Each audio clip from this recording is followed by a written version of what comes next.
Hey there, and welcome to the Vergecast, the week of January 13th. What is it? What did we decide? 12th? January. Whatever. It's January. It's 2014. It's mid-January. I'm okay. I'm Josh Topolsky. I'm Nilay Patel.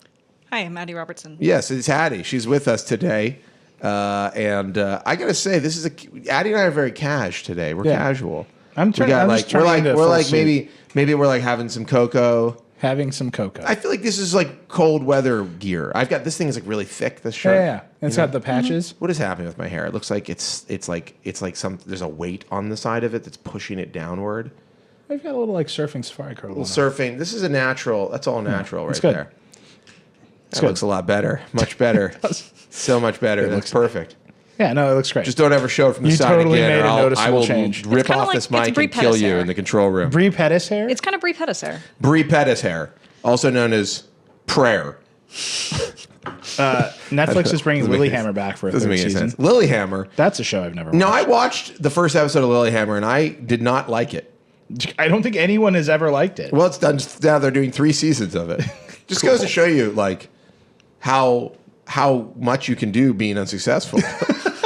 Like, it's pretty crazy. Like, I don't know. Have you ever met a person who's like, oh, Lilyhammer, that's my show? Have you ever seen it get an award? Have you ever heard anybody talk about it? I think TC mentioned he didn't hate it once. TC, man, what does he know? I mean, you can't trust him. That's like an alien who just came to the Earth for the first time and is like, I think Lilyhammer was a pretty good show. Yeah, no, the first part of that is this a trailer for Lilyhammer? TC was like, I was blazed and playing Magic, and it was on in the background, and then I didn't hate it. It was adequate background show. The plot of the show is that this mobster who's like this guy. Is this what's his name? Steven Van Zandt. Yep. Steven Van Zandt, who's in the E Street Band, by the way, guitar player for the E Street Band, and also has a great show on. I feel like the E Street Band, like in terms of members who have gone on to great things, it's like the best. Because Max Weinberg is. Well, it's the boss. They're all like we're basically the boss. Yeah. We're close to the boss. Yeah. Do you need a guy? Call the E Street Band. You needed an actor for Lilyhammer? Call somebody from the E Street Band. So he plays a mobster who is relocated in witness protection or something to like Sweden, Norway. Norway. I think Norway. Yeah, right. And then obviously a Lilyhammer, right? Yes. And then obviously hilarity ensues. Yeah, because he's like hilarity that no one has ever seen. He's an Italian-American mobster living in a very foreign. I know the show actually looks pretty good to me watching this trailer. I gotta say. Sure, it does. I mean, the thing is, if it weren't Netflix, we'd probably be like, oh, this is probably a pretty good show, because it would be just in the middle of whatever terrible offerings the channel would have. It'd be like on AMC after The Walking Dead. Yeah. Yeah. I don't know. This looks pretty good. I'm gonna start watching Lilyhammer. You heard it here first. I will be addicted to Lilyhammer within a week. Anyhow, is that on our topics list, Nilay? No, I just saw it like blazing by as I was scrolling through. I'm excited. It's actually been a kind of a wild week of news. Very wild, very intense week of news. And, everything has been intense this week. It's like after CS, people wanted to after skimming over the surface of everything at CS. Time to get deep. It's like, I saw a robot. I saw some glasses. Here's a laptop. I saw a robot eating glasses. Yeah. Yeah. He was like, he had bad vision. Wearing a bicycle. And I asked the guy, I was like, why didn't you just give him perfect vision? He's a robot. Yeah. He didn't have an answer. No. I made that up. That's not real. That didn't happen. I'm juice cleansing this week. I'm juice cleansing right now. How does that make you feel, America and the world? You feel good. I mean, I feel great. You're sprightly, man. I feel great. You're on your game. I'm never going to stop juicing. No, I feel fantastic, and I recommend it. I'm still feeling extremely expensive habit, though. Yeah. I might as well just get addicted to drugs or something. I'd be out less money. The juice? Yeah, it'd be cheaper to just do coke, honestly. Yeah. But you know what? It's not as healthy, probably. It's probably that. And in terms of people who have said the phrase, I'm broke because I bought all this juice. Yeah, you probably have the saddest story. They really do. It's like my body. I actually meant juice. My body is a temple. My pocketbook is empty. Vegas is still within me. Yeah. Oh, that's not good.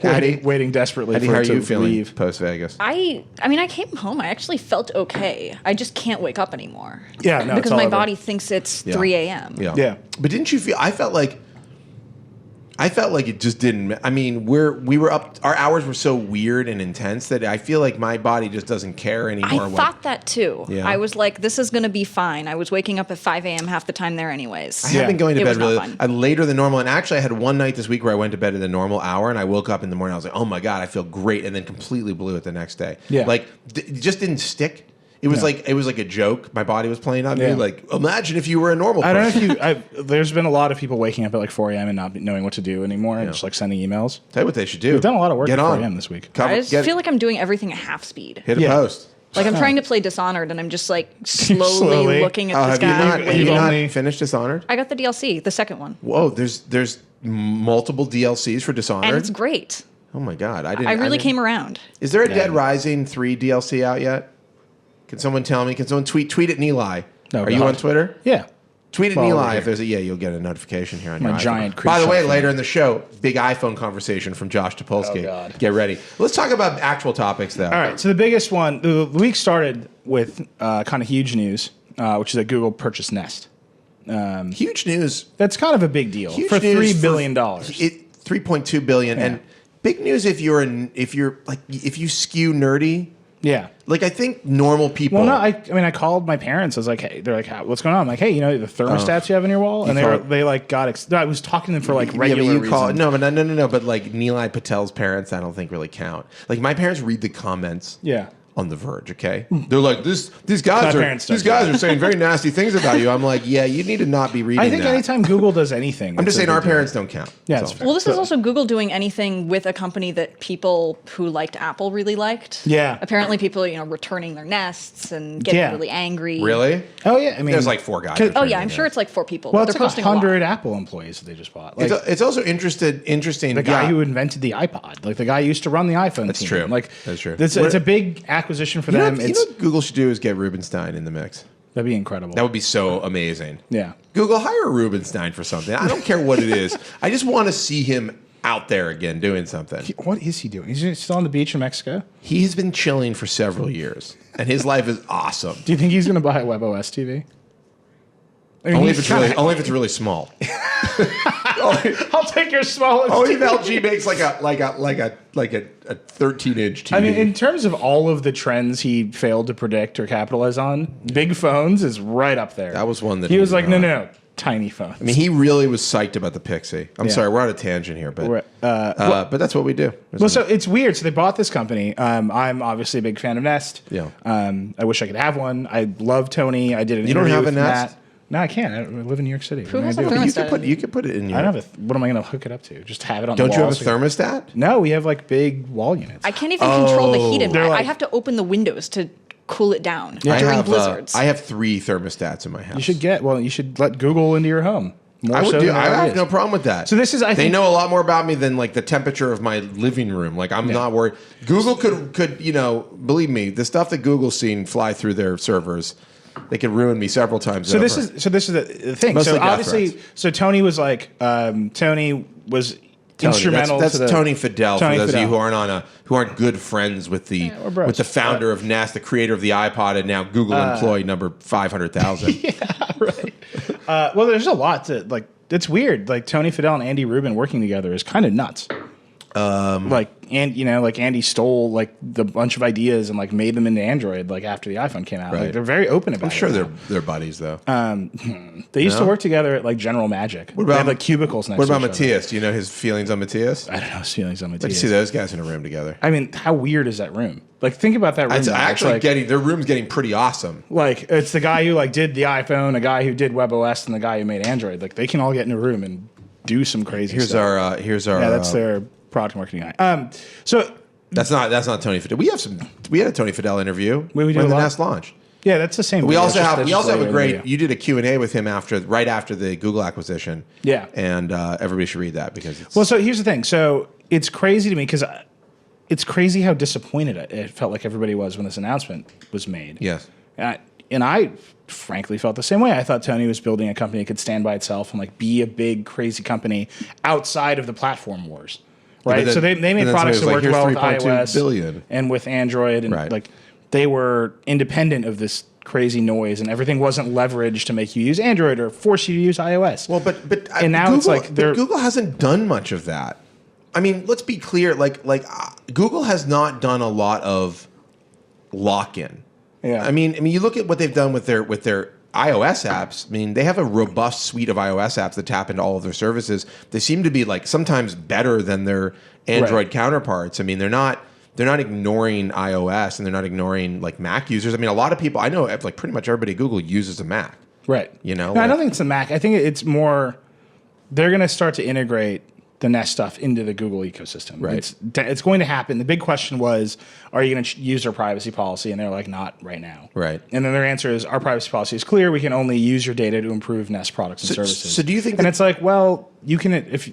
I can list off 10 ways right now that if you integrated with Google's data, you can improve your services. Adi, no sense Adi, when you think of the Google Nest purchase, does it scare you? No, I mean, well, it doesn't scare me because Google knows everything about me. That scares me more than it should. What kind of stuff do they know? Can you tell me? Give me an example of some of the things you wouldn't like to share. Well, Google can tell where you go. Yeah. And it can tell if where you come there with somewhere and you leave without them, and then you go to a store. You're like she went to an abandoned building with a friend. Now the friend did not leave the abandoned building. Although they did shut down Latitude, so you at least won't broadcast and it. And they shut down. I mean, like the reactions fell into like 3 buckets, right? It was consumers were like, Google ruins everything, and they shut things down in the end. And I saw a lot of that. It was tech investor dudes who Ben helped me with this part of the report, who were like, Google Ventures invests in companies, and then they buy them, and so we're at a disadvantage. That's rough. Right. And then it was like privacy people who were like, we don't want to give Google any more data. Well, but like, what is there to be excited about? That's the thing. Well, is there anything cool? Well, I think the thing to be you mean about the purchase? Yeah, just. Well, I mean, I would say the thing to be excited about is that Google has easily has the money and time and people required to like supercharge what Nest is doing. To say like, okay, your technology is great and you've made 2 connected devices, that's really good. But like, let's start making more connected devices. Let's get them into more stores. Right. Let's sell them for less money. Let's do, let's get some of the Motorola hardware guys. If they could just do whatever that is with that firewall they have and bring them over. Well, the Motorola guys don't even have badge. Like these guys now work for Google in a way that the Motorola guys don't. Are they going to shutter it? You don't think they're going to shutter it? I don't think. I think it's a great brand. I think people like it. They're in the Apple Store. Yeah.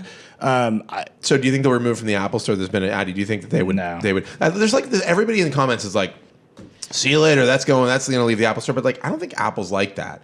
They make money selling the Nest. Yeah. I don't think they care. It's still going to be compatible. They're not going to change the compatibility with platforms. It's going to continue to be compatible with iOS devices. Right. No, I mean, I think that the story really is like, here was this company that everybody was rooting for. It was an underdog, and people wanted the underdog to turn into a behemoth. Yeah. And instead, they just sold it. They wanted Nest to be like Google. But I'll tell you, man, if Tony can influence Google... Stop scrolling wildly. Well, I didn't realize if Tony can influence Google into making like awesome products, like awesome consumer products, if they can... If Tony's the one guy who's going to pick up a Nexus 5 and be like, this camera isn't very good, guys. Like, make it better. But Tony is the guy that they need to do that. We were just talking about smartphone cameras before we started. Of course we were. But like, he's the kind of guy who would say like, yo, this camera sucks and we're not going to release this. Right. If Google's going to put him in that role. Yeah. I mean, if Tony was like head of hardware at Google, if I were Apple, I'd be scared to death. Yep. And if I were Google, I'd be like really excited. And as a consumer, I'd be really excited. Yeah. I mean, I hope they do that. I hope that they continue to do Nest as a business and grow that. But I would love to see some of these guys. I mean, they have really smart people. Amazing. Yeah, that would be really exciting. Tony's co-founder, Matt, is like an original iPhone engineer. Like, these guys are the real deal. Yeah. I mean, they've hired some of the best people in the industry. And so, like, for Google to get them is a big deal. I think that the fears are... I wrote a whole piece on it. Like, people are freaking out. It's weird. Yeah. And it should be a slam dunk. So that was the big news earlier. I get it. Hey, is there any way you could turn down this ear quaking volume of my earpiece there, you guys in the control room? Because I'm suffering here, and you don't seem to care at all. It's not coming down in any attempting to turn it. That's the kind of high level technology we're dealing with here on the Vergecast. They can maybe turn down the oh, there it goes. They've done it. That's a little quiet actually right now. You messing with me? All right, so that's the big like that was the big product news. That's the big product news, but there's a much actually bigger, more important story this week. Yeah. Maybe you guys. I'll let Adi do it. Adi's been covering the news more. You intro the news, and then I'll just react angrily to the news. Okay, so in a court case earlier this week, the Open Internet rules, which were the FCC's net neutrality rules, went on trial finally because Verizon sued them years and years ago, and Verizon won dramatically. Yeah. I mean, they beat the FCC. They beat them on basically like 95% of counts. There was one thing they didn't get. What was that one thing? So there were 3 things that they were more or less trying to take down. There was a rule against blocking content. There's a rule against discriminating against or for content, and there's a rule saying, okay, look, you have to be transparent. If you're doing a thing, you have to tell them. Right. Those first 2 are gone. Right. Yeah. And but if you are screwing with your data, they're gonna let you know. Yeah, that's great. So Nilay, put it in perspective for us. What does this mean for the future of the internet? I think it's real bad for the future of the internet. I think. Go on. Do go on. I do. I've been saying it for years and years. This is like with that behind you. This looks like the Kanye performance. It's like the stark, like the stark graphic. And yeah. Scroll down. Get the skull above. Can we get the skull near? Yeah. Yes. It's terrible. No, I think it's awful, and I think the FCC awesome. has done a terrible job of advocating for what should be a super simple idea, which is that an internet connection should just be neutral. Like Right. it should be equal for all comers to do things on, just like your phone line is. Just give me the dumb, but give us the dumb version of what this means. Like Sure. Like I'm a dummy. I don't know anything about the internet. Like Sure. up until now, I can make here's my I experience. can make this super personal. Here's my experience with the internet up until now. I pay for Time Warner. I pay for their internet. I get it. Yeah. I pay $100 a month because I have DocSys or whatever, and I get 50 down, 5 up, and I can just do whatever I want on. Yeah. I can stream whatever I want. I can watch whatever videos I want. So right at this second, this means that internet operators, Verizon, Comcast, Time Warner, they are now all free to start monkeying with that connection in ways that you might not anticipate. So they could say, well, we don't have a good deal with Netflix, so we're going to throttle their traffic. So you're more inclined to use Verizon's video on demand. They'd probably service. give a better excuse though, right? Like Netflix uses an enormous amount of bandwidth, and our networks are ill-equipped to handle that particular type of bandwidth. However, Verizon video streaming or Time Warner's video streaming services. Notably, these rules never really applied on mobile, which is why, say, FaceTime could be blocked forever. That's right. And Hangouts, remember when Hangouts first came out? At I/O, AT&T wouldn't let it run. Oh, right. And iMessage was there? Oh, no, iMessage was fine because it's Apple. But so all this stuff if you look at the way the mobile carriers shape your data or restrict the apps you can use or say you can't have it. Or let people sponsor your data. Or let people sponsor your data now. Right. All this stuff can now come to the majority of the consumer internet, which is the broadband you get from the wall. Which means, hypothetically, any carrier could say, any provider could say, Skype is a bandwidth hog, and you'll have to pay an additional fee in order to use a service like Skype on our $5 extra a month to use Skype. Yep. There's a great. Do you have that graph that everybody pulls up? Net neutrality? The chart, the fake chart. Can you pull that up? It's the best Somebody chart. pull that up. But here's the interesting thing about it. I feel like in mobile, we've just started to get to a point where the conversation is happening, where it's like, hey, the way we handle mobile data, which has increasingly become a utility for people, increasingly is a thing you must have in the 21st century, is we were just starting to get to the point where we're like, hey, we need to reevaluate how we're handling this. The FCC has said to AT&T, you can't block FaceTime over LTE or whatever, whatever their They weird. didn't really actually say They that didn't much, say that. did Well, they? I mean, the FCC makes. Look, here's the thing about the FCC. All right, and what we've are we learned looking at here? This is the fake chart. So you pay your company $30 a month, and if you want to use Google, you pay them another $5. If you want to get CNN, that's another $5. If you want to get Hulu, that's another $10. And You can tell how old this fight is by the fact that MySpace is on here. Yeah. yeah, I mean, this has been going on in one form or another since basically 2000. It's also, but this is like our serious future if we don't change this right now. Like, here's the deal. I mean, basically, we need to stop playing this game. Right, it is a language game. That was the big thrust of your article. That's what makes the whole thing so weird is that if you actually just read through the court order, it sounds like they love the FCC and are like, the thing you're doing is really important, and you make a great argument. Yeah, no, the court came right out and said, the FCC has adequately convinced us that broadband providers are a threat to broadband deployment. Yes. Right? Which is insane. Like, the broadband providers, their business is deploying broadband. Yeah. But their real business is extracting more and more revenue from the wires they already have in the ground. Right. And the best way for them to do that is to start restricting what you can do with those wires and creating scarcity and charging And they said that. They say it out loud all the time. Exactly. They want that. No. I'm saying the court said The court said broadband providers are a threat to broadband deployment. Right. So if they can start because their business isn't broadband deployment, it's extracting revenue from the wires from their already sunk costs, and increasing. Which, by the way, And is they're also fair. tied in with a million other companies. They own content companies. They own, and increasing subscribers.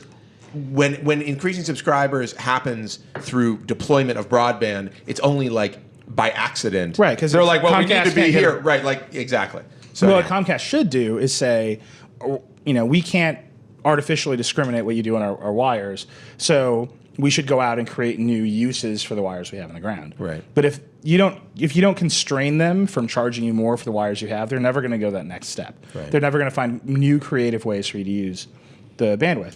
So the court is saying over and over again, the FCC has proven its case. They need these rules. These rules are required for this kind of innovation. They've proven that innovation doesn't happen on the backbone; it happens at the edges.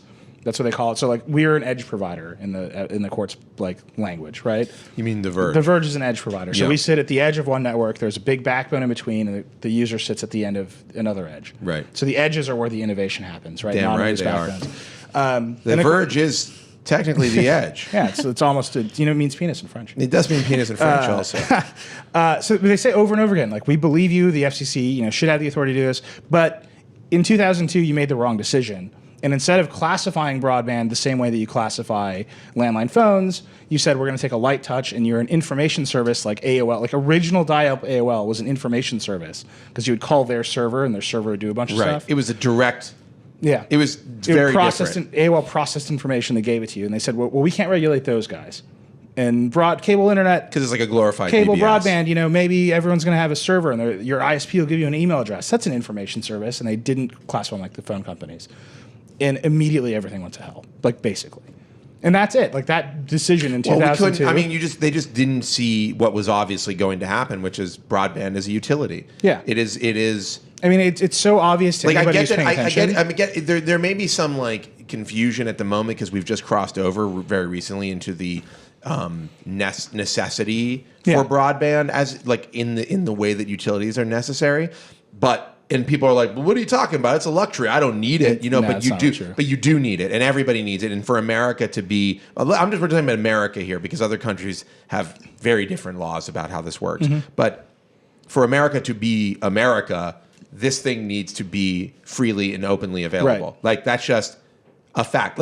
I guess there can be gatekeepers who make you pay for access to the thing. That I get. Well, just think about. I understand the idea of saying, "Hey, we're the phone company, and we are going to provide this service to you, and you're going to pay us X." But it cannot be compartmentalized. Let me make a historical analogy, of stuff. And this is a ridiculous historical analogy. This can be. This is like dawn of the internet historical analogy. So, a long time ago, when AT&T built the entire network, their argument was, we built the entire network, right? We got the lease from the government. We're going to put wires everywhere. We built the whole network. It's ours. You can't do anything with it. We're going to sell you the phone. We're going to sell you the receiver. If your phone breaks, we got to sell you a new one. Our installer has to come. This is landline phones. Now, not that long ago, by the way. Not that long ago. Yeah.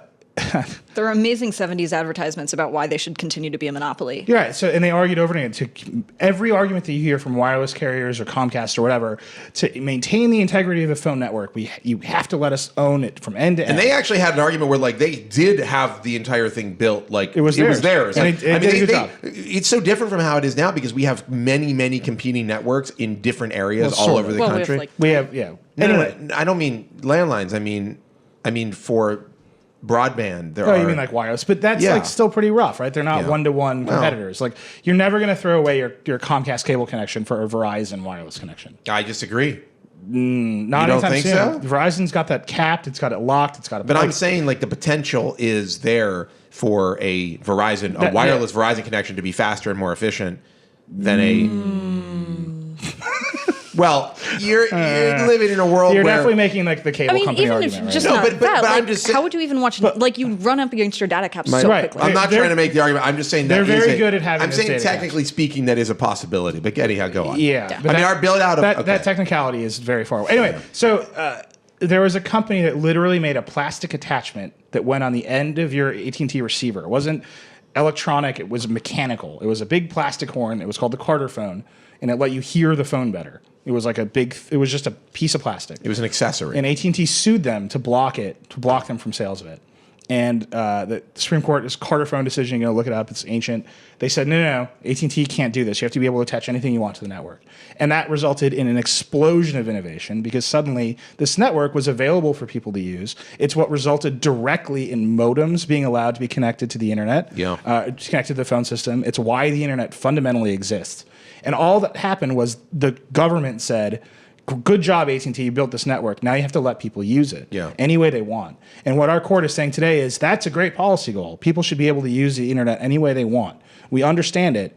But to do that, FCC, you have to tell people it's a utility. You have to tell people it's the same as the landline phone system. Right. And until the FCC makes that decision, which we talked to a bunch of people yesterday, that's the way to go. That's the thing they have to do. Yeah. We're kind of screwed. Because we're back to that era of Comcast saying, well, to connect anything to our network, do you want to use a laptop? You need to buy our laptop. I mean, that's a possibility. That's been my argument for the way mobile networks are their businesses. But mobile networks, like, you can compare them directly. Like, think about what you can. Wi-Fi is a great example. Right. How good is the router that Comcast gives you? It's usually terrible. Very bad. And anybody listening to this show, I think, probably turns off their provider's crappy router that you're given and buys a much nicer router because you can iterate. You can get a better one. There's competition. You can't do that with your cell phone, right? Like, you're locked into contracts. You can't connect anything. Increasingly, but they charge you to tether. Like, there's all this stuff that mobile carriers can do. Because that's the charge to tether is like, it's bullshit. Let's analyze. Let's just for a second step back and think about this in the world of the internet, in your broadband at home, and think about what tethering is. Okay, here's the deal. You have a contract. I paid like for 8 gigs from AT&T. Yeah. They're like, okay, cool. You bought this 8 gigs of data from us that you're going to use on your LTE device, which is often faster than my home broadband, which is why I made that point. Yeah. Often faster than my home broadband. But you have Time Warner Cable. Yes, and it's very bad. What Time Warner Cable sucks is because they have zero competition. No competition. So here's the thing. So they're like, okay, cool. You're spending X amount of dollars on your 8 gigs. I'm like, oh, good. I want to use my phone as a conduit to get some data onto my laptop because sometimes I need to use a larger device to type some things. Oh, you want to use your laptop to get your data? An extra $20 through your phone as a connector? Sorry, that's going to be an additional. No, it's like. Is it 20? It's like 20 or 25 a month. No, we're going to charge you an additional fee. Which, by the way, like, there's nothing that you can do because this phone, this is a computer. Right. This does everything a computer does. I can BitTorrent on it. Yeah. I can stream music on it. I can watch Netflix on it. It does every single thing a computer does. I like that's their list of things computer. No, I mean, I'm just saying like those are the things. Those are the things. Pornography. But those are the things. Music. Those are the things that people get. That the carriers will tell you, like, well, on a computer you may start BitTorrents or whatever. And it's like, no, that's like maybe last decade. that was the situation. Yeah. But like. So how crazy is it that they can literally impose a random fee for zero reason on data you already pay for because of the thing you will connect to it? The fact that we even accept that for a moment is insane. And the reason they can do it is because they're not regulated in the way that a utility would be regulated where they... But there's this big difference, right? So on mobile, they've always said, and it's believable to a point, our networks we don't have enough spectrum. The networks that we have are too congested already. Yeah, but they can throttle data. There's also a much bigger argument, I think, for competition on mobile, though, because you can actually literally, they have a very strong incentive to build big networks. Well, they're national networks. Right. You're watching T-Mobile and Sprint do this challenger thing. You can't get Comcast in New York. Right. If you want to live, if I was in like Washington Heights, I could only get Time Warner Cable. Right. No, that's how it is in my neighborhood. But with mobile, there are actually like competing national networks. There's at least 4 of them. And you're watching this stuff kind of like happen, right? Like T-Mobile is like unlimited data. Sprint's like they're pushing on AT&T. AT&T's reacting. Like, fine, mobile. Like, we didn't regulate it as hard. Well, it needs to be regulated harder. I think I agree. But as it increases, on landline, as we it grows did try to regulate it hard, and we regulated. said you can't block devices and services from a cable internet connection. You can't discriminate on what kind of content. You can't speed things up and slow them down. You can't. And when you do it, you have to be transparent about it, right? And the court agreed, like, that's all great because you don't want Comcast to say to use your own Wi-Fi router, you have to pay me an extra $20, right? Which they can do now, right? Like, the rule is gone. Like, Comcast is you're more than able now to say to use your own networking equipment at the end of our connection. Then they will. There's an additional fee. They already have the plans. They'll deploy them next month. They're ready to go. I'm not joking. Here's the thing. This makes SOPA look like child's play. Yeah. This is like SOPA's like, I would love to have SOPA in place of this. Like, I mean, SOPA's obviously awful, and I don't want it. But if you had to pick, right? But if you, what would you pick? Like, 99% of the consumer internet is like the same as it is, and you're not allowed to go to piracy sites. Yeah. Or Comcast gets and there's the occasional. Or Comcast just gets to bone you whenever they want. I mean, like the people who are up in arms about SOPA should be. I mean, this is like such a threat to. Without being dramatic, like, this is not. We're not sending people off to war for no reason, but like, this is such a threat to. There's a threat to like freedom of speech. Yeah. I mean, freedom of speech is the first thing that I think about. Like the idea that they could impose a rule that discriminates against anything, any one service Right. or server or site.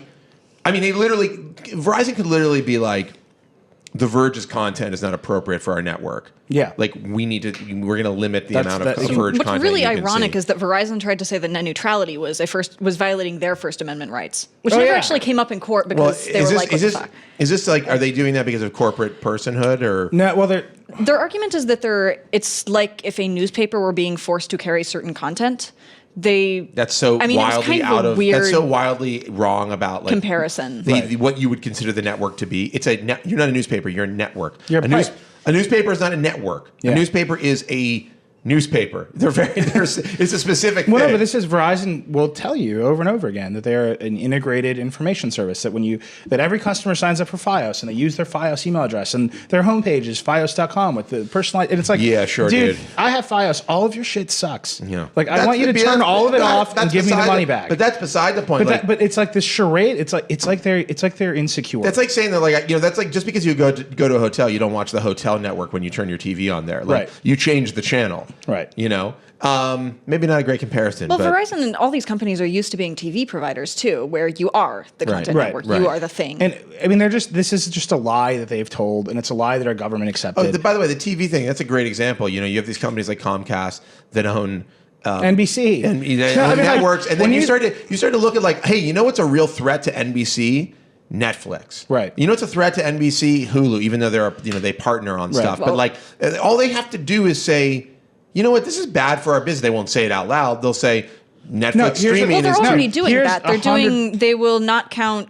Shoot, what's the company that will not count X TV service again? Xfinity. Xfinity. Yeah, so Xfinity. You stream Xfinity TV through Comcast to your Xbox. Doesn't count against your data cap. They got all kinds of trouble for it. Which is basically like the thing that AT&T is trying to do. Yeah, it's sponsored data, right? Except it would only be like AT&T data. But I think AT&T actually does that too. Right. Like if you use AT&T's music service, I will it doesn't count. We have an interview. Addie and I talked to Michael Powell, who is a former FCC chairman. He was the guy who he wrote the first no blocking rule when he was Republican FCC chairman. Now he's the head of the National Cable and Telecom Association, which is a big cable group. And he's very convincing. He's a very charming man. And I will say most politicians are. He made good points when he talked to us yesterday. He's like, look, the market, if you're a cable guy with wires in the ground, you're never going to block services because you want all of that infrastructure to be used at max capacity. It's not enough. Doesn't matter to say never. And I just don't. It's like I got off the phone. I looked at Addie and I was like, man, I kind of believe him. And then like 5 minutes later, I was like, I don't think so. No, here's the thing. It's fine. That's great. Then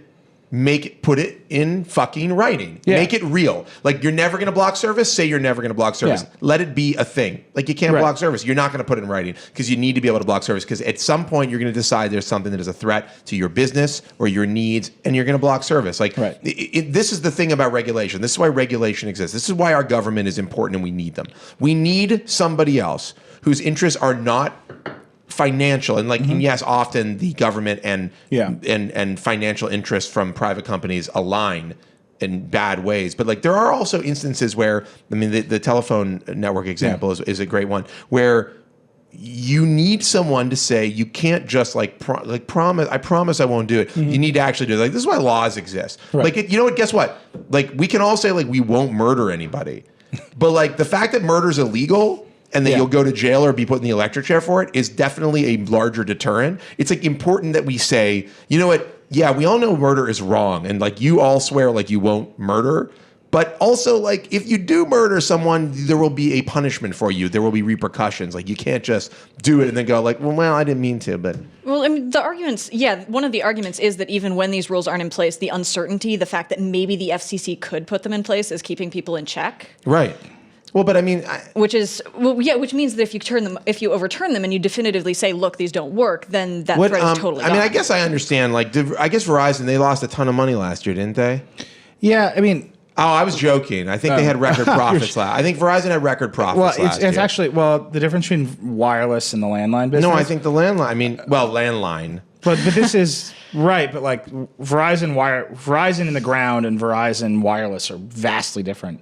And Verizon, I think, is playing a game where they're making their wireline business look worse than it is. Right. In order to say, we no longer have the regulatory. You can't tell us that we have to run this business anymore. Well, that's like my theory. It's like a pet theory. The other theory is that it's like how the NRA, even though they don't care about like people murdering people with plastic guns, are still going to like oppose them because that will open the door to any other regulation. Right. Like I've talked to people at various sort of libertarian think tanks, and they basically do say this is a Trojan horse. Right. Like net neutrality is a Trojan horse. Well, what and a Trojan horse for further regulation? Basically, yes. Yeah, that's not actually true. I mean, yes, there will. I mean, clearly there will be a precedent set if there's net neutrality regulation that's real. But we have other regulatory precedents in this country, and like they're really important. Like right. Freedom of speech is a thing that we have in this country. Like it has to be, first off, it has to be like regulated around, like people have to come up with the way we make free speech happen. But it's also a thing that we said we're going to do because we think it's important. And it's like, that happens all the time in this country. And it doesn't it's not a snowball of like, oh, well now murder, like again, like now murder is legal because speech is legal. There are that no doesn't market work. forces that like make free speech happen, right? Right. Yeah. And what I think is interesting is that, I wrote this at the end of my piece yesterday. It's what you're going to hear. And you're going to hear, I mean, again, Comcast owns NBC. So MSNBC, which I think is the most overtly liberal of the cable networks, even they're going to say, I guarantee it, their headlines of this are going to be like, the Democrats want to regulate the internet, which is not true. You know what we want to do? We want to regulate the internet providers. Like, and that's real because Verizon and Time Warner and Comcast and AT&T are not the internet. Yeah. They're the conduit by which the internet is great. And the internet's great because we're all able to connect to each other without them getting in the way. And they're not good at getting out of the way because when they stand in the way, they can charge you to get past them. I mean, there's no denying this simple fact, which is everything that we have that is the internet would not exist in a scenario where Verizon, Comcast, or any other provider could like stop somebody from getting to you or stop somebody from getting through on their network and like or change the way it gets to you. Or say, and this is like one of those things. Netflix would not exist the way it does now. The Verge would not exist the way it does now. I mean, every single Reddit would not exist. Like would not exist. Well, I mean, and this is, I think, maybe this is a much more melodramatic story to tell, but like just think about the fact that we left AOL. When we all worked for Engadget, sorry, well, we did. Adi, you thankfully did not. Adi came to us fully formed. She was like, "I have arrived," and we're like, "Thank God." No, we left AOL. AOL is a huge internet service provider. It still is. It runs dial-up, runs broadband. It's actually, I'm pretty sure, still how they're making most of their money. They make a lot of money that way. Is dial-up. Imagine if AOL was still a dominant internet service provider, and they were mad at us, and they said to all of their customers, "Well, these guys are jerks.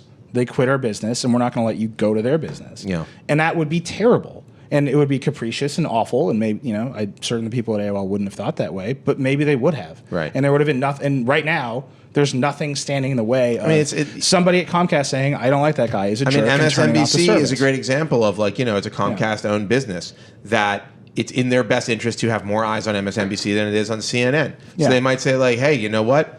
We're going to have to meter the amount of data that CNN puts through our network because they have a lot of video." Yeah. And like MSNBC, we're going to provide free of charge as a to make up for the limiting of CNN. We're going to provide MSNBC free of charge. And this rule that they have to be transparent is a great rule, but I mean, what does it matter how transparent you are when there's no regulation to stop you? If you've ever rented a car, the car companies, they're regulated. Hertz is regulated to the point where the law specifies the font and font size of the contracts, so that consumers read them. Right. And they still get around. I mean, if you look at a rental car contract, it's not like a pleasant, transparent document to read. I just get all the insurance. I get every insurance they offer. I'm like, do you have any extra insurance offers so that I there's can get on this? Great.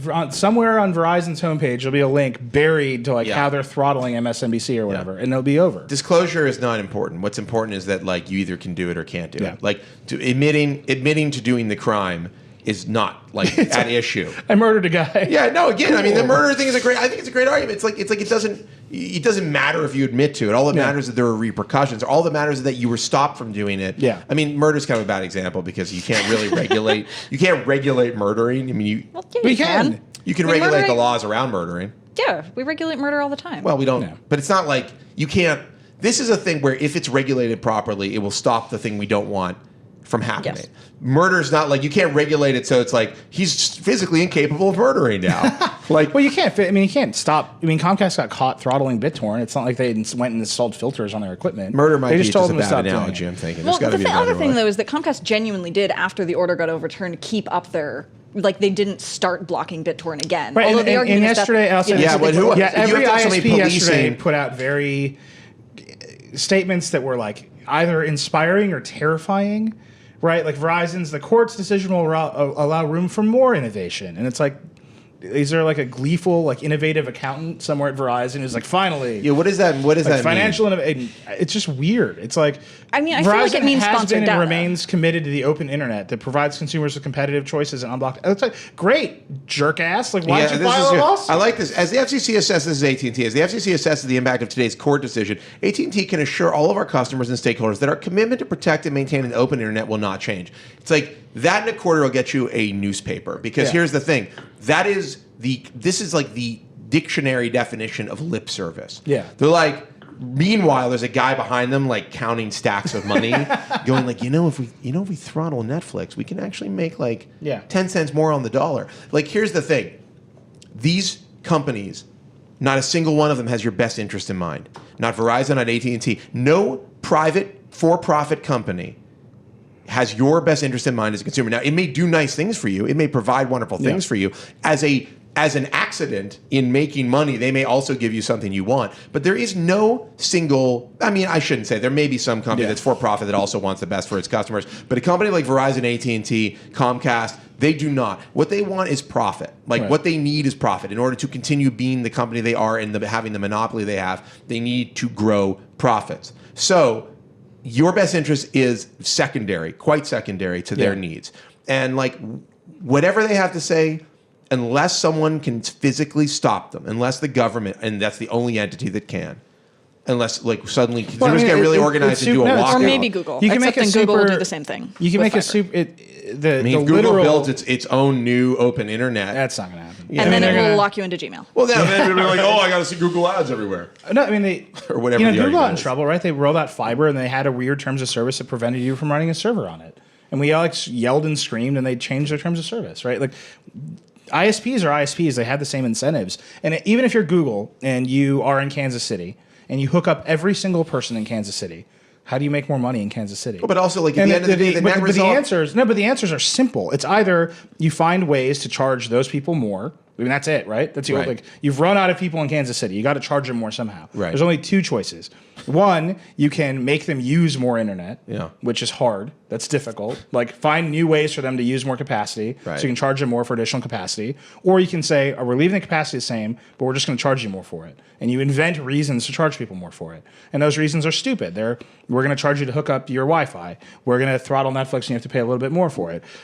You like YouTube and you don't like Vimeo? Well, too bad. YouTube costs, more people use YouTube. Right. So Vimeo will go at the same speed and YouTube will be a little bit slower unless you pay. And those are the things that you're going to see. Right. And you're seeing them, the comparison one-to-one is with phone companies. Because the phone companies do this stuff all day and all night. And because we've never regulated them out of doing it, it seems normal to like, what's crazy is we lost protection of like an open internet, and like AT&T's statement that they're committed to it. If you were really committed to the open internet, you would have said, if Verizon was really committed to the open internet, they wouldn't have filed the lawsuit. Exactly. And like, if Comcast was committed to the open internet, they wouldn't have filed the lawsuit the first time. And what's interesting about the Kansas City analogy is that, like, what good is great broadband in Kansas City when like everything that has to get there has been like blocked or throttled? Right. You know what I mean? Because here's the thing, that's the internet. The internet isn't about like the place where you are. It's about the stuff that comes in and goes out, obviously. But so if you can consider the network effect of all of this, like it is so scary and awful. I mean, this is, it is a real threat to our freedom. Right. In my opinion, it's a threat to it's a threat to our economy. It's a threat to our economy. It's a threat to businesses in this country. It's a threat to free speech in this country. It's a threat to healthy competition, and like, it has to be stopped. This has to be changed. It has to be overturned. So it has to be overturned, and there has to be real new proper language. I'm collecting some people who aren't me to help me write stories. That's good. It can't just be me yelling all the time. No, it can be. So I mean, it can be. But, as entertaining as that is, Adi and I are talking to a lot of people out there. They're going to help us write some stuff, do some what to do next kind of stuff. Yeah. So just look for it. We got more. There's a lot. There are really two things that they can do. They can appeal, or they can try to reclassify. Well, that's what the FCC can do. But our readers, I don't think are going to. Our readers can do other things. You can march on the Supreme Court right now. I mean, honestly, if we were, if this were I think civil unrest is a great idea. I mean, I think calling. I think violent civil unrest. I've talked to some people about why SOPA, PIPA protests were effective, and the answer that I've gotten, which is really interesting, it wasn't the blackout, it wasn't what happened online, it wasn't emails, it was people picking up the phone and calling the representatives, and basically, like phone line DDoSing Capitol Hill, right, and just being like, you have to talk to us about this, and that was super effective. And I think this needs to be stronger though, because I think they learned from SOPA. I think they are now more ready for it. Yeah, there needs to be a stronger message sent. It's also easier to stop something than to get something started, which is this. That's true. And getting something started is difficult. And Tom Wheeler, he seems like he says the wrong thing a lot. He's the new chairman of the FCC. Yeah. He sometimes in the second time around he says the right thing. Well, that's because he heard the first thing he said and he was like, wait a second. Everyone, that wasn't right. That's a lot of frowns in this room, actually. What I meant was, I love the open internet. But, he used to be the president of the NCTA. He used to be Michael Powell. He was the head lobbyist for the cable company. So, the amount of cronyism there is a little out of control. The cronyism that's a great way to put it. It's the cronyism is out of control. We'll see. I mean, he's in the job. He's been in the job for 3 months. Yeah. Something like that. Like, he's brand new. I'm sure the first thing his first thing on the job is his fancy new job is to preside over the total gutting of the FCC. Yeah, I don't think he's too interested in that. Fix the broken internet. Yeah. So we'll see. We'll see how that's that's depressing. We're gonna have a lot more on that on the Verge in the coming days and weeks. I don't really want to talk about this. You know what this phone is? It's running CyanogenMod. Yeah, I don't really care. I love this camera. It's ridiculous. It's the Oppo N1. Do we have to talk about this? No DLC for Dead Rising 3 yet. I was the one who asked, just so you know. But thank you, told Kevin. the people to tweet at me. Did I tell them to tweet at you? Yeah, because you have a computer open. Oh, I did. You're right. Yeah. Well, that's upsetting. When does that happen? I need something to do in my downtime besides sit and stare at a wall. The only reason I think this phone is interesting is because it's running it's running an CyanogenMod is a company that makes an Android skin that looks exactly. Well, it's not like a skin. It goes much deeper than that. It's a completely different build of Android. It's essentially like a Linux distro. But it's a distro. Google will tell you that TouchWiz is a different build of Android. Do you really want to talk about this? The Oppo N1. I just like this camera.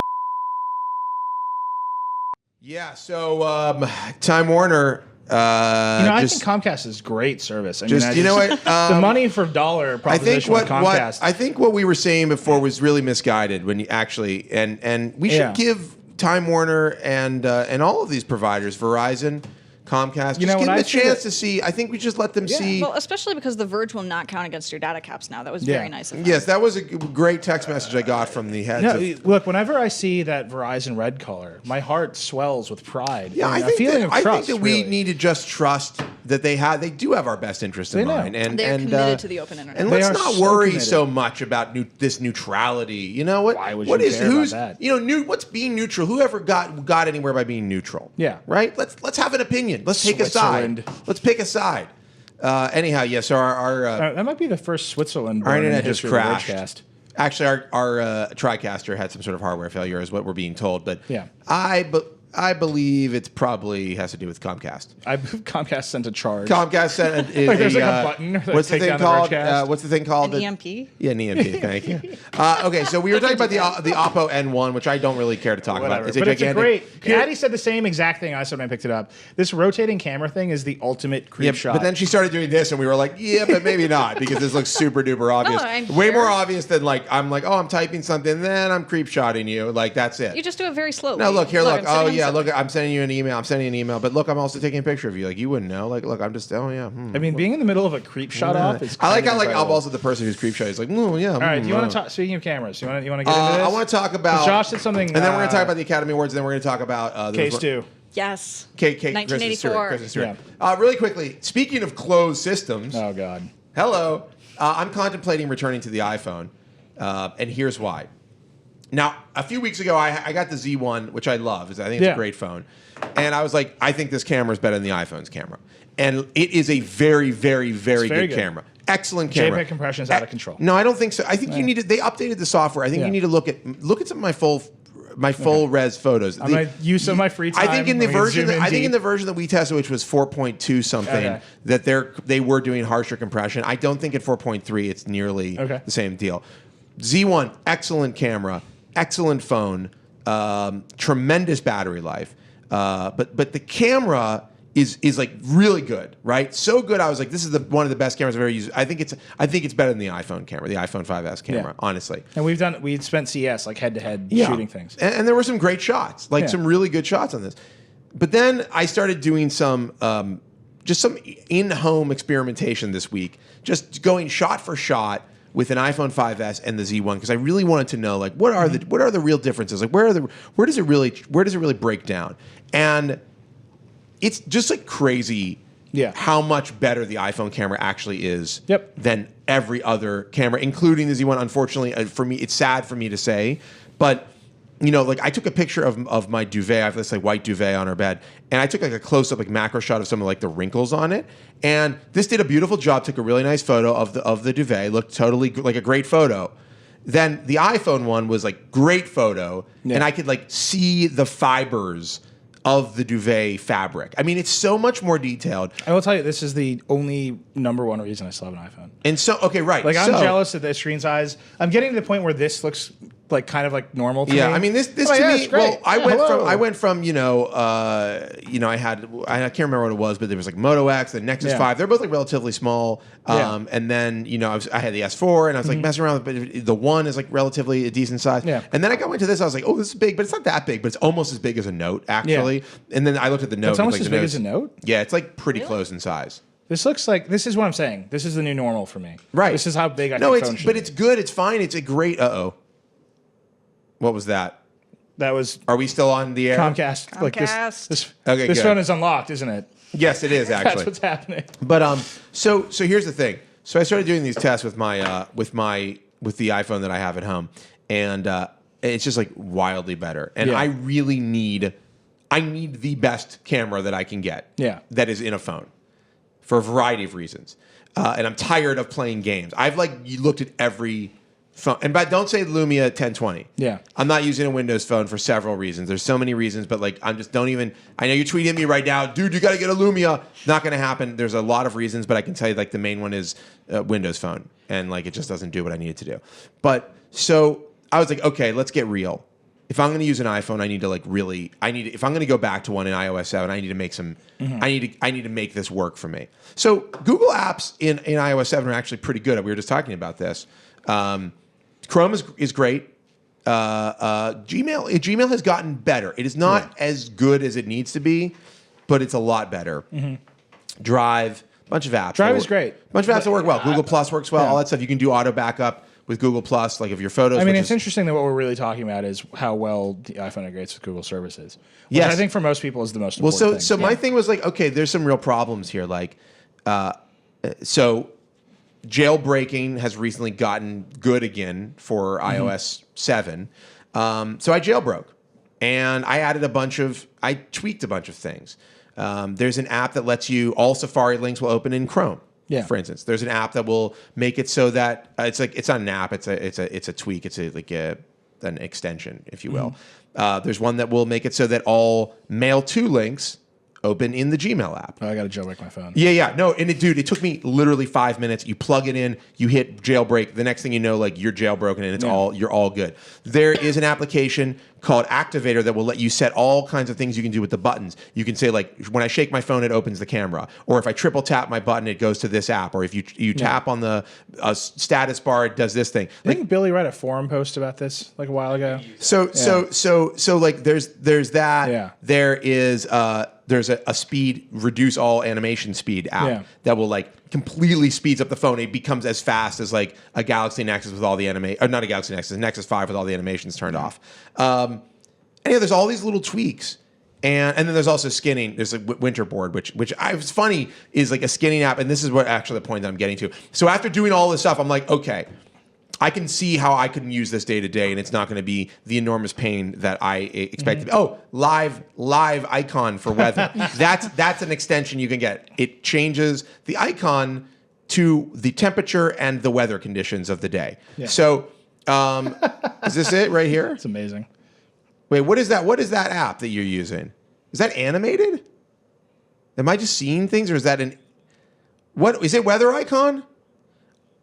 Oh, live weather icon. Yeah, that's what I have. Oh, so I guess it animates when there's like stuff happening. That's cool. So anyhow, by the way, makes the phone way better. Yeah. Like crazy better. These little tweaks make it faster. It means that I can use the apps that I want to use to do the things I want to do. There are still some hugely annoying things. Like I can't save things to Pocket from apps. Yeah. Like it's really hard. I can do it from Feedly. I can do it from other apps that have a specific like call out to Pocket. Can't do it from the browser. Chrome doesn't give you an option to save to Pocket. Really annoying stuff. Can't send a picture to Instagram from the camera roll. It's insane to me. Like it's so insane. I'm so used to doing it from Android. You're like, yeah, whatever app you want, put this picture in it. With the iPhone, it's like, yeah, I can put it on Flickr. Great, thanks a lot. So I haven't used Flickr in like 14 years. Like that's really awesome. But here's the thing. So with all of these tweaks, the phone becomes like enormously better. Yeah. And it does show you how like the mistakes that Apple's made, in my opinion, are I mean, yes, like iOS 7 is still ugly to me, and I'll be skinning it as soon as I get home. But the mistakes the things that to me are like the most annoying are the ones where it's like I just need a little bit of choice. Yeah. Like I just need to be able to be able to say like, yeah, I just don't want to use Safari. I don't like the way it works. There's another browser that I prefer. Oh, there's also an extension you can get that removes the restrictions that Apple puts on its third party. Oh, really? So yeah, that faster? gives the fast JavaScript stuff to like the Chrome app and a bunch of other stuff. Fun. Yeah, dude, it's super easy. I've been anti-jailbreak for a long time because I just want things to break. So have I. And it is admittedly like really janky. Like it's like the jailbreaking process is easy, but then getting all that stuff is like a little bit, like, is this going to like completely brick my phone? But I have to say, so here's the thing. So after doing that, it's like become almost acceptable. But it is striking to me. Here's two things that are striking. One, how tiny the phone is. Yep. How just like it's too small. Like web pages, as they've gotten visually more complex. Yeah. The iPhone has not risen to the occasion. I mean, looking at a website on my Z1 or any other even slightly larger Android phone, even like the Moto X, by comparison to the iPhone, is like I'm squinting at text on that screen. Yeah. I mean, it's truly bizarre. And so like they really need to, I was thinking a lot about this last night too. It's weird to me that Apple, who was like, here's an 11-inch, a 13-inch, a 15-inch, a 17-inch. Yeah. Like they've done, like they're really good at going like, we get that there are, here's a small iPad and a big iPad. It's so weird that they have iterated on this phone. What is it now? We're 5 times? Yeah. No, it's 6. More than that. 6 times. Well, if you count the iPhone 5C, wait, iPhone and 3G, so you have like the original iPhone 3G, 3G and 3GS are the 7. 7. It's the 7th one. So like 7 iterations of this phone, plus the 5C, and like they did add. Admittedly, they made the screen a little taller. Does that count? Which I feel like is a complete whatever move. It's crazy to me that they have. And obviously, they're going to do this. Like let me put it this way. I'm going to say this right now. There is no way Apple releases whatever the next version of the iPhone is and does not release a larger version of the phone. Yeah. Like there's no way. And if they do, like you're done. Yeah. Like you're done at knowing how to make phones. Like you blew it. Because the phones of today, even the ones that are a little bit larger, are so much easier to hold and read on than before. Like the iPhone is really small. Maybe if you're like a little tiny person. I mean, I'm ambivalent about this because no, these are genuinely are getting too big for my hands. That thing is ridiculous. I mean, and even this thing is like really big.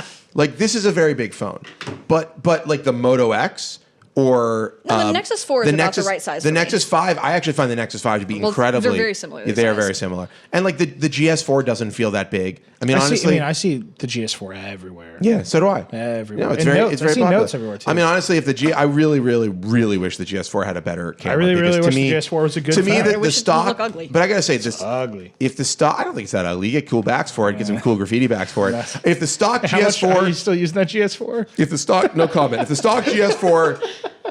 Well, I got it out because I was like, I want to really put this camera through its paces. Actually, the GS4 camera can be good. The 4.4 KitKat update helps the camera a little bit on the stock version, but it's still garbage compared to the iPhone. So anyhow, I'm reaching a point. So my 2 observations were: it's incredible to me that they have made the same size phone for 6 years now. Yeah. I mean, they haven't made the same size phone for 6 years. They upped it from 3.5 to 4. Right? Yeah. Whatever. It's been like 2 years. It's actually not the height that's the problem. Yeah. It's the width that's the problem. Like, they need to give it a half an inch on the side as well. The next one, they added a row of icons this time. They're going to add one on the other side. They're going to be like, look, we've added a whole column. But then my other observation is just shame on every single Android phone maker. Like, I don't know. This is software. The camera, the sensor in this is bigger than the iPhone sensor. It's a Sony lens. Like, they can make a good camera. I mean, Sony is dominant in the camera business. This thing takes great photos. Where it falls short is like its processing. Yeah. And like, I just don't understand it. But seriously, shame on all Android phone makers. Like, it's so lame of you that you can't get this. You can't beat the iPhone or get equal to the iPhone. Like, well, Sony in particular. I mean, Sony. You made it. Their cameras are great. Like, the Next cameras are fantastic. It's insane. They're some of the best. Their broadcast cameras are like, they're dominant in the industry. It's like, why just call those guys? It's nuts. Like, don't you have a bunch of point and shoot guys who don't have anything to do right now? Give them a call. See what's up. It's totally nuts. Yeah. Anyhow, that's my rant, and I just had to say, that's hilarious. That's my rant. And I may actually, to be honest with you, like, I may write something on this because there are very specific reasons why I'm considering going back to the iPhone. But I will also say that without the jailbreaking stuff that I just did, I don't think, even though I have very good reasons, I'm not sure that I could make the switch because I find it just aggravating and annoying to use. The stock iPhone is, and like, you know, you talk about now that, like, I mean, Apple's market share has shrunk so much that, like, when you look at the realm of smartphones, that they can no one will ever be able to make the argument that, like, they should open the App Store up or allow people to be able to select this app or that because it's like their right as a citizen. Like, they just don't have enough market share. But what a bummer. Yeah. Like, I use, you know, Google's keyboard has evolved because of things like swipe and all these new technologies that have made it, like, way easier to do one-handed typing. Like, one-handed typing on the iPhone is great because, like, you can reach all the keys. It's terrible and slower because, like, it doesn't have something like swipe. Yeah. And, like, you'll never be able to experience that stuff on an iPhone, and it sucks. And it does retard innovation in the truest sense of the word retard, in the musical sense, not retarded. Anyhow, finally, Academy Awards. Yep. There's big, and then Obama's doing a speech tomorrow. We're going long on this one. In which we will talk about how we need things to regulate the government because the government does not have the best interest. So we have a post on the site right now. Yeah, Adi and Russell and Carl. Yeah, just went up. And Dylan, our designer, who did more work than any of us. It's a scorecard. It's a scorecard for how Obama has done. Yeah, so it's a scorecard for how Obama will do when he's done it. Oh, right. Sorry. Right. So tomorrow Obama has a big speech, NSA reform. I think no one is particularly hopeful, but he is to address a number of recommendations that a panel has given him on how to change all this stuff. And so we just made a scorecard for him. Here's my prediction. Can I make some predictions? You going to do any of it, Barry? He's going to get up there. He's going to talk about how important it is that American citizens have privacy, and that you know we don't let our unregulated spying get out of control. Yeah. He's going to go on. That's going to be like, security. He's going to front load that thing. It's going to be a solid 15 minutes of how important it is. Lots of that anecdotes. There's transparency, and that American citizens feel safe, and that their privacy is not invaded. And then he'll say, but national security is we have a real threat. Yeah. Terrorism is everywhere. Nonstop terrorism, 24/7 terrorism. And as a result, we have to, you know, balance these two things. And then he'll announce some, like, extremely minor stuff, like, I'm going to have some more oversight committees. Yeah. And that'll be the last year. And by the way, Americans of all stripes, you just sign up for TSA pre-check so we can monitor you. You can go through the airport with dignity. Exactly. Well, but his thing is, though, he doesn't actually do the sort of scaremongering talk about terrorism the way that I guess you would have, I don't know, 5-10 years ago. No, I don't think it's scaremongering. He just never talks about it. He's just like, yeah, we'll make everything transparent. Here. I don't think, and then he doesn't do anything. I don't think it's scaremongering. Isn't this black box transparent? No, you can see it. I don't think Obama would be scaremongering. I think it's like, but here are the facts. Like, we're living in a world that's filled with nonstop terrorism, and we have to be able to defend against it. And, like, that's it. That's all you have to say is, like, invisible enemies all around us who we never see, but, like, I can assure you, like, we're being protected from. Like, that rhetoric has not changed. It's just, like, toned down a little bit. Yeah. Oh, I just mean everybody besides Obama does that. Like, that was the decision that shut down the ACLU's claim, was the guy opened with 9/11 changed everything. It was a bold judo move. Yeah. Yeah. I don't know what that means. That's what he said. It was very so strange. the Academy Awards are happening.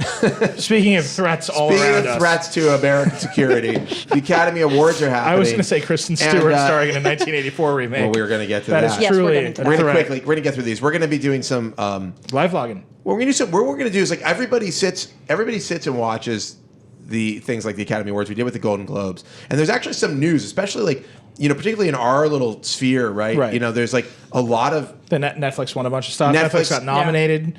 Yeah, Gravity is going to... There's a lot of like sci-fi movies that are in the running and just like movies that we're interested in generally. And so, it's... We're going to be doing this thing. We did something at CES where we basically collected tweets and Instagrams and just random stuff from our team and put it into a live stream. Mm-hmm. So we're going to... Into a live blog. So we're going to do that during the Academy Awards, I think. We're going to pull in, tweets from other people... tweets from our team. Yeah, this is no filter. That's just a gigantic picture of Michael Shane. This is just a huge picture of I don't know what is and TC's amazing tweets from when he was delirious. Yeah.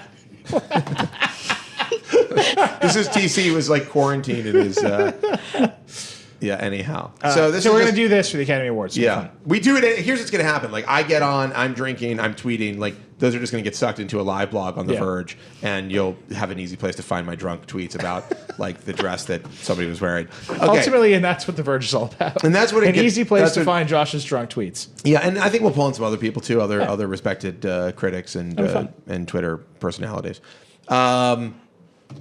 Kristen Stewart is starring in the remake of 1956, you know, 1984. When I woke up this morning, I saw this headline on our site. I thought to myself, "We've been hacked." Yeah, like that's like an Onion headline. Kristen Stewart is starring in the remake of 1956 is 1984.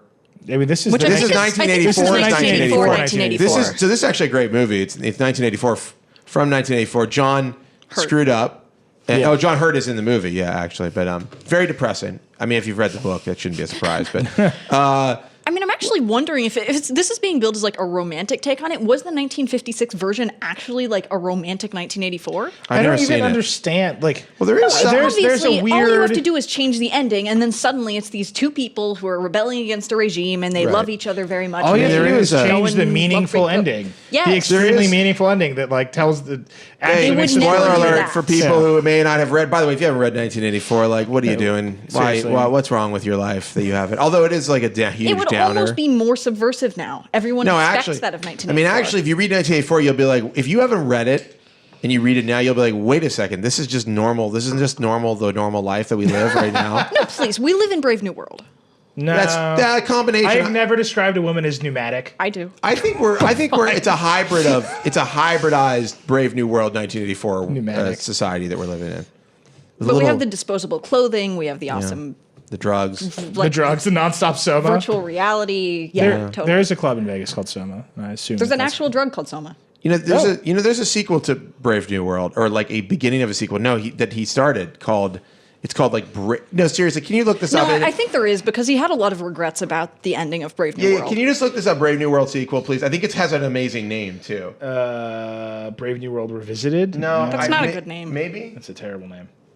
Yes, is it? No, I'm looking. I'm trying. I did not make this up, unless I had an amazing dream. It's like. Yeah, Brave New World Revisited. Yeah, Brave New World Revisited. Okay, well, it's a boring name. It's a boring name, but it's kind of funny that like. I remember, the sequel did not revisit the story or the characters. Yeah.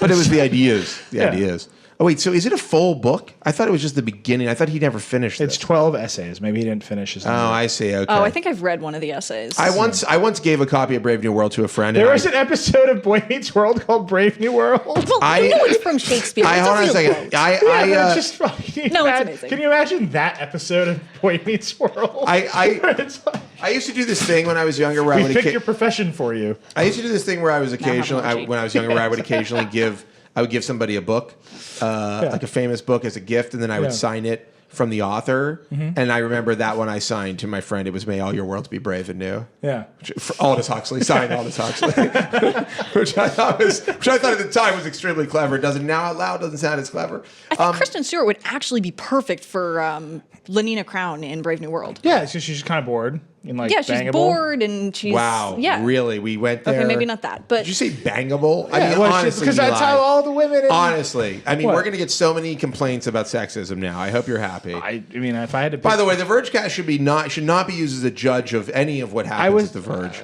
Pliable, like what? I mean, that's how the women in Brave New World she's she'll accept drinks. She's forward and like but sort of bored about it. Yeah. Blasé. Yeah, that's we've seen that in Kristen Stewart. She had this torrid but boring affair. touring, but relatively bored. And you could tell like the whole time she was like, yeah, okay, I'll kiss, I guess. Like, see, that is entirely what Brave New World is about. Yeah, I guess we can kiss. All right, and I think on that dark, weird, sexual note, we should wrap this up. I mean, truly. Any final thoughts, Adi? I'm really excited for this movie. Wow. Nilay, any final thoughts? I have not. Did you see what was the movie? The Host? Wait, which one? That's like no, the one written by Stephanie Meyer. The Stephanie Meyer one, not the Korean. I read the book. No, the Host, the Korean Host is actually really good. Very good movie. Yeah. No, the book actually, if it had been cut by about 300 pages, it would have been great. The Host movie was like. It was. They said like, oh, it's. I mean, I read some reviews. They're like, it's unintentionally funny. I'm like, yeah, come on. I mean, but yes, it is. It's like kind of crazy. Well, it's great because it's like romantic animorphs. And on that note, we're done. That's it. Good night, and that's here it is. By the way, though, I will say this about the Host, killer trailer, one of my favorite trailers from last year. Yeah, what? It's got a great trailer. Yeah, let's watch it. What are you doing? What is this? Yeah, are we watching? Can we get the volume up? It's got some great songs in it. Also, its protagonist is like a brain slug. That's great. Yeah, it is. It's a brain slug. That's true. The protagonist? It's an actual. It's you got to see it. There's like aliens that are brain slugs. I mean, seriously, it's animals. It's all on Netflix. You just watch it. Like it only require 2 hours of your life to be sucked away by the Host. And that's the Vergecast for this week. If you'd like to get in touch with us, you can find us on Twitter. Oh, you can email us. I'm sorry. You can email us, vergecast@theverge.com. You can find us on... you can find us on Twitter, at Verge. I'm Joshua Topolsky. Nilay is Reckless. Adi is just... the dextriarchy. The dextriarchy, which is not easy to say, not easy to spell, not easy to type. That's okay. Thank God for autopredict. Yeah. Can you spell it for us? It's and then... It's like patriarchy, except no you space. replace... No space. Yeah, no space. And then dex... Okay, forget it. Yeah, okay. And what? Oh, it's on the screen right now. It's on the screen. It's totally good. legible. Just copy and paste that. And of course, you can... patriarchy with Of course, you can leave... Exactly. Of course, you can leave a comment when this post goes up. You can start a thread in our forums and tell us how wonderful we are. Or how horrible we are. It's your choice. I know which way it's going to go. Yeah, I think I know also. By the way, I just mentioned this. I saw there was a forum post. It was like, did The Verge violate its own ethics policy? Eating candy. It was, did we eat the 3D printed candy? Just so you know, it would not be a violation of our ethics policy to try out the 3D candy from the 3D printer, number one. Number two, I did not eat the 3D candy, and I regret not Somebody eating said it. that you didn't, and they spoke highly. I don't think they spoke highly of you, but they implied it. Apparently, drunkenly on the Vergecast, I might have said at CS that I did not eat it because it was within our... it's not an ethics policy thing. I think somebody just got it out from under me before I had the chance. Mm-hmm. Anyhow. Okay, that's the Vergecast. And we'll be back next week. And as always, you and your family. Tough situation. Comcast forever.